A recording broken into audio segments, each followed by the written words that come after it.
इस फिल्म को आज तक कोई दोबारा देखने की हिम्मत नहीं कर पाया। देखने का अनुभव ही इतना डरावना है कि रूह तक कांप जाती है। और इसका एंडिंग ऐसा जबरदस्त कि कई लोग दंग रह गए। डरपोक लोग तो इसे टॉयलेट में छिपकर देखने की सलाह दे रहे हैं। कहानी की शुरुआत ही हाई टेंशन से होती है। सोंगजी सोंगजाई गहरी नींद में थी कि तभी एक मक्खी उसके चेहरे पर आ बैठी।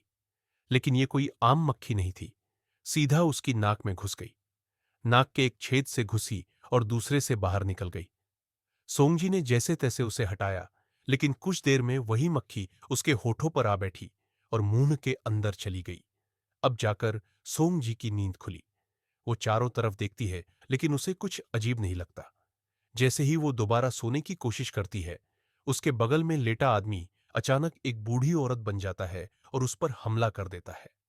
डर के मारे सोंगजी की आंख खुल जाती है और उसका बॉयफ्रेंड उसे बताता है कि वो बस एक बुरा सपना था। लेकिन बात इतनी सीधी नहीं थी। सोंगजी एक बैंक में लोन ऑफिसर है। एक दिन एक बूढ़े आदमी ने उससे रिक्वेस्ट की कि उसका लोन रिपेमेंट टाइम बढ़ा दिया जाए, वरना उसे सड़क पर सोना पड़ेगा।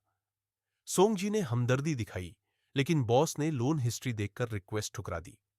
जब सोंगजी ने यह बात उस बूढ़े को बताई, तो उसने सबके सामने घुटनों पर बैठकर मिन्नतें की और अजीब हरकतें करने लगा।